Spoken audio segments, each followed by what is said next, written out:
The priorities of our own government are completely upside down, Michael Snyder reports. When you consider good to be evil and evil to be good, of course, your priorities are going to be completely, utterly messed up. The White House, the halls of Congress, federal bureaucracy, filled with people that have an extremely warped view of the world, and as a result, they're incapable of making the right choices even if they were inclined to do so. Pretty much the best that we can hope for is for them to do nothing, because everything that they accomplish, quote unquote, ends up being diametrically opposed to the interests of the American people, it appears. Just look at our foreign policy. Following the humiliating debacle in Afghanistan, our leaders decided that fighting a proxy war against Russia in Ukraine would be a better choice than coming up with a peaceful solution at the negotiating table.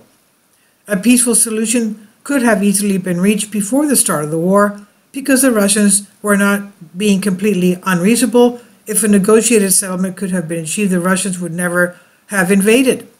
But our leaders refused to sit and talk, and now the Russians have gobbled up large chunks of Ukraine, and thousands upon thousands of people on both sides are vanished. And at this point, any negotiation solution would be much more favorable to the Russians, because Russia now holds much more territory than it did before the war. Of course, the Biden administration has absolutely no interest in any sort of a peaceful compromise right now, so we will continue to pour billions upon billions of dollars into an endless conflict in Ukraine for the foreseeable future. Sadly, our tax dollars are not just being wasted in a losing war in Ukraine, they are also being stolen. According to a new bombshell report from investigative journalist Seymour Hersh, the CIA has estimated that Ukrainian officials embezzled a whopping $400 million last year.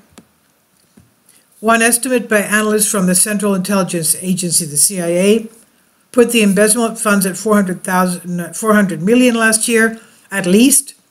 Another expert compared the level of corruption in Kiev as approaching that of the Afghan war, although there will be no professional audit reports emerging from the Ukraine. In January, CIA Director William Burns actually confronted Zelensky about this.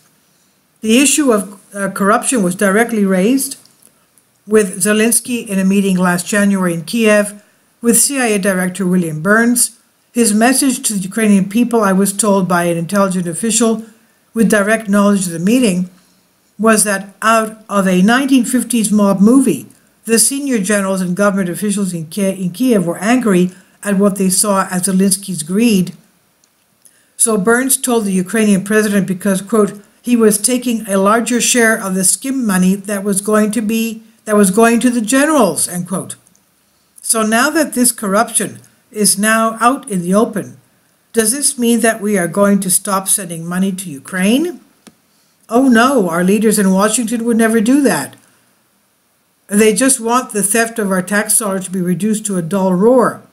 And the corporate media here in the United States will never report on this, on any of this, because in the narrative they are pushing Zelensky is the main hero, the hero.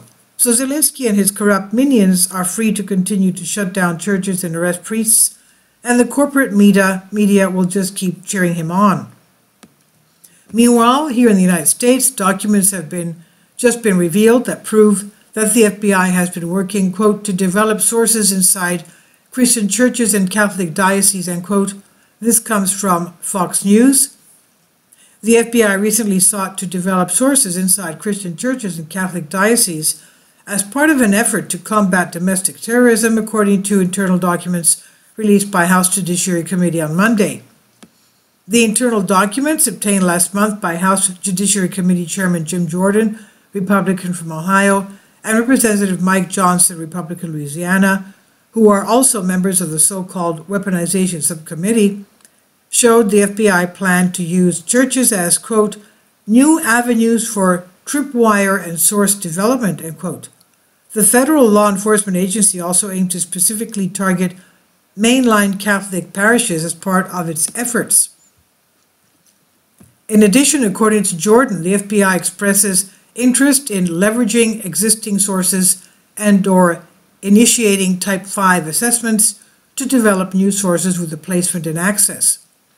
And in another example, the agency cited a desire to sensitize religious congregations to the warning signs of radicalization and enlist their assistance to serve as suspicious activity tripwires. So the next time you go to church, you may want to be careful what you say. The person sitting next to you might be an FBI informant. You would think that federal officials would be interested in investigating the leftist radicals that have been gunning down Christians and storming our state houses, but they are untouchable. Instead, it's the red-blooded patriotic citizens that they are interested in taking down, it seems. In fact, another document that has recently emerged show that you can get in trouble with the Fed simply for using certain popular conservative buzzwords, based to mean something that is agreeable or cool and generally considered to be anti-woke, but according to the FBI, a sign that someone has been converted to racist ideology. Red pill, taken from the Matrix movies, meaning someone uncovered hidden truths, but according to the FBI, indicating someone who has adopted racist, anti-Semitic, or fascist beliefs. Chad, an attractive, strong male who is successful with women, but according to the FBI, a race-specified term to describe the idealized version of a male. Stacy, a confident, sexual, attractive female, but according to FBI, an extremist, misogynistic term used by incels. Look-maxing, defined by FBI as a process of self-improvement with the intent to become more attractive, which is apparently another sign of extremism, although the federal agency does not explain why. I feel so sorry for anyone that is actually named Stacy or Chad. In this environment, their social media accounts could potentially get flagged just for using their own names. But high-profile politicians that have committed absolutely heinous crimes just keep getting to do what they do. Now, Hunter Biden laptop contains a clear evidence of the entire Biden family involved in corruption, but the feds are not interested. So nobody is holding Joe Biden accountable. That means he is free to do whatever he likes to do. Unfortunately, that often means other things. Joe and Jill Biden on Monday participated in the annual White House Easter egg roll. Biden glad-handled with Easter egg roll attendees on the South Lawn, and he just couldn't help himself. Now, some people out there like to use the word demonic to describe politicians in Washington, but the reason why we have deeply evil leaders is because our entire society has become deeply evil, it appears. Just look at how we entertain ourselves, and Satan is the subject of countless movies and television shows, and now a new show that Disney is developing will feature an 18-year-old girl that actually has demonic activities. Now, if we put garbage into our minds, we will get garbage out. And after putting garbage into our minds for decades, our entire society is now teeming with evil. But that does not mean that you have to be part of it. This is when times are the darkest and the greatest light is needed. And I believe that those that choose to be lights are going to do some really great things in the days ahead. Speaking of that, on Friday I'm going to drop some incredible information regarding the times in which we live for my Substack subscribers, he says. It's going to be a topic that I have never discussed before, and it's going to be informative, and I have never shared this anywhere else. All of human history has been building up to a great crescendo, and we get to be here for it. So don't get down when you look around and see so much of this going on in our world. You were put here for a reason, and you can make a difference even in the midst of all of the chaos and all of the darkness.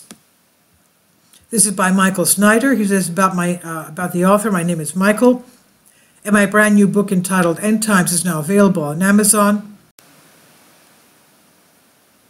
including 7-Year Apocalypse, Lost Prophecies of the Future of America, The Beginning of the End, and Living a Life That Really Matters. When you purchase any of these books, you help to support the work that I'm doing, and one way that you can really help is by sending copies as gifts to family and friends. Time is short, and I need help getting these warnings into the hands of as many people as possible.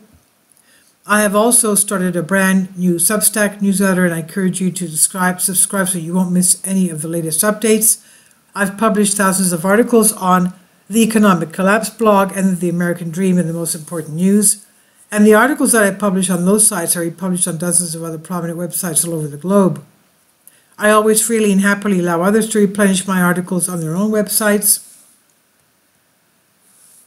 And I also ask that they include this about the author section with each article. The material contained in this article is for general information purposes only, and readers should consult licensed professionals before making any legal, business, financial, or health decisions. I encourage you to follow me on social media, Facebook and Twitter, and any way that you can share these articles with others is definitely great help. These are such troubled times and people need hope. John 3:16 tells us about the hope that God has given us through Jesus Christ.